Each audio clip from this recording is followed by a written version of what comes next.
Well, this is good. I'm here with Andrew Saffron today. So if you have just tuned in, if you have no idea what's going on, this is a series of LinkedIn Lives that I'm doing with each of the 22 practical inspiration authors shortlisted for this year's Business Book Awards. And Andrew, brilliantly, has been shortlisted for his book, Better Culture Faster, because you don't have time for bullshit. Yes, it's a sweary title from Practical Inspiration Publishing. We don't go in for these very often, but this one felt important. Andrew, show us the book, tell us why you wrote it, and tell us why the sweariness matters. There you go. Why did I write the book, and why does swearing matter? I wrote the book because I've been banging on about this stuff for a long time. So this is what I do for a living. I go into organizations and help them to evolve their culture.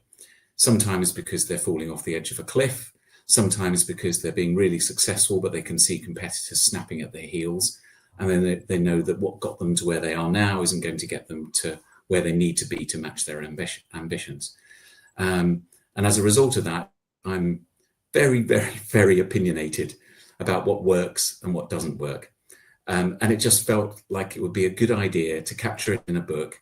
I've described the book as being like an IKEA manual for constructing furniture. This is a step-by-step guide to changing your culture. And the swearing is because it's real. People talk like that. And so my book avoids management buzzwordery and tries to talk in everyday pub English, the way we actually speak to each other without being offensive. And it is a real signal, isn't it? When you're choosing a title and a subtitle, you're trying to encapsulate the book, the approach, the author's tone of voice, and that just does it. It's extraordinary, though, that organizational culture does seem to be particularly susceptible to accreting layers of bullshit. Why is that? Yeah.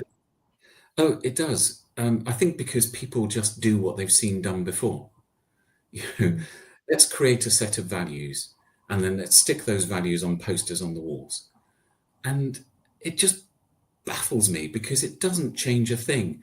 First of all, because the values you've just spent hours and hours in committees coming up with are about the same as everybody else's values. They might look slightly different, but they mean about the same.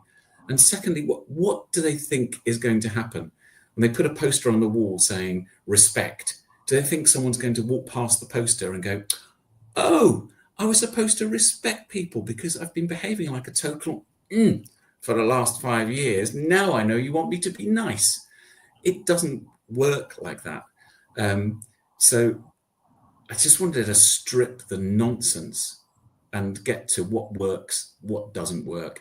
If you actually want to shift your culture, what do you need to do? And by the way, the faster bit of the title, Better Culture Faster, flies in the face of the accepted wisdom, which is it takes years and years to change a culture. Well, my clients don't have years.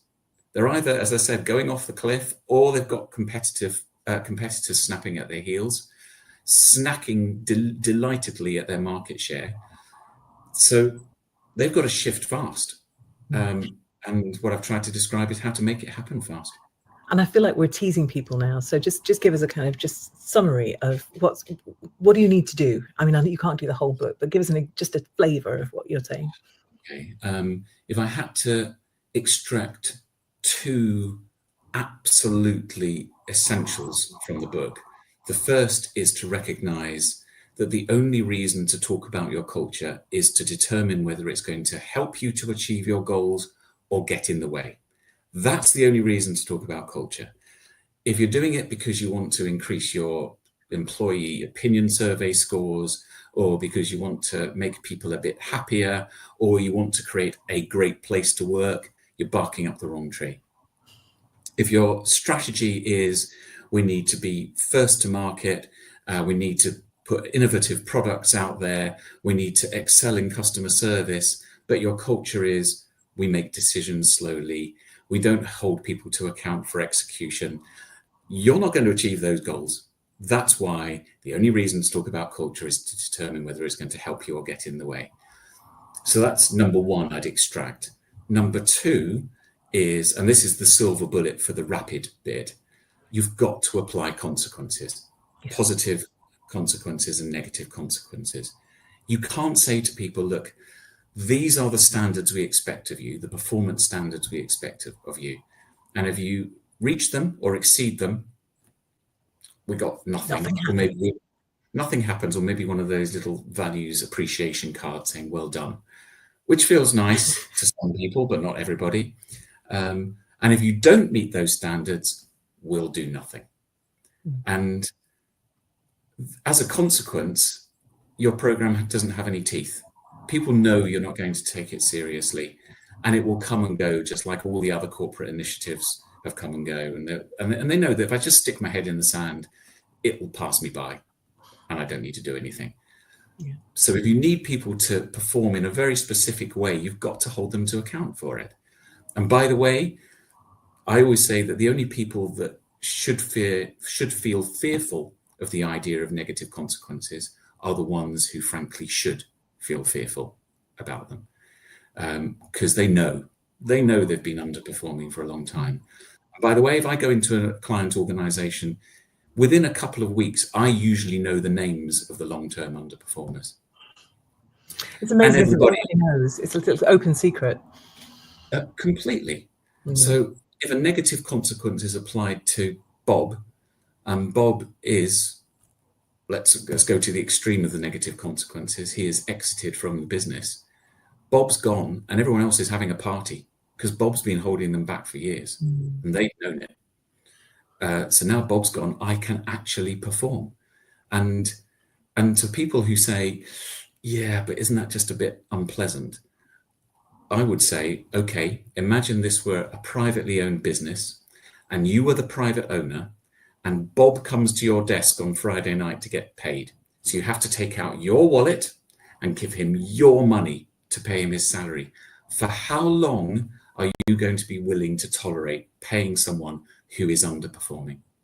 Yeah. Yes, start with the professional version, give him the feedback, have the conversation, seek first to understand what's getting in the way, give that person the development opportunities they need, make clear what the expectations are.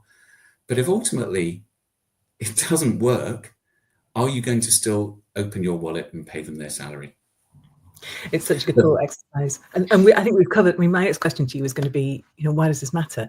It matters because the impact of not just poor performance, but poor behavior on everybody else is so massive, isn't it? And the impact on the company's performance. Yes, I agree. And I'm going to ask you, because we could talk about this forever, and we haven't got forever because I promised to keep these short. But what I also want to know is how because you weren't in the room with us when the shortlist was announced, how did you react when you found out you had been shortlisted? Well, I was mostly really surprised. I thought this was the ramblings of an angry man who just wanted to do things right. And the idea that it was recognized as actually being pretty good was really, really nice. I mean, I remember sending you the draft thinking, which by the way took me 10 days to write, and I thought it's pretty much done. And you wrote back saying, I like it, here's some notes. And with the usual defensive thing of she doesn't get it, she doesn't understand, and then came back to it 24 hours later and went, oh, there's some flipping good ideas in there. Some really, really nice ideas. But nonetheless, you helped me retain my tone of voice, avec swearing. Including the title, yes. And it just it still feels like me. People who know me who have read it have said, yeah, it's like listening to you talk. So, and that's so important, isn't it? Because people are going to read the book, they're going to go, oh, this is what we need. If you come in and you are a different person to the person you were in the book, then what's the point of that? Well, exactly. I mean, this stuff only works if you're willing to speak truth to power, and speaking truth to power means saying things straight and directly. The medium is professionally. But yeah, there's no point sitting on a fence. You could do this or you could do that. What are you paying me for, unless it's to say, look, I've been here 93 times before and I'm telling you it's route A, not route B. Well, I think from this you have got a very good flavour of the book. And but there's an awful lot of rubbish spoken about culture particularly. So yes, if you want a little bracing bucket of water in the face, then this is the book for you. And Andrew, I just congratulations on being shortlisted, and got everything crossed for 10th of September when the winners will be announced. Will you be there with us? Yes, I'll be there. I'll be there. It's going to be such a good night. I'm looking forward to it. But thanks for your time today. It's been brilliant to reconnect, to just sort of remember those early days of the draft manuscript, and to just hear a bit more, and wish you every success. Thank you. Thanks so much.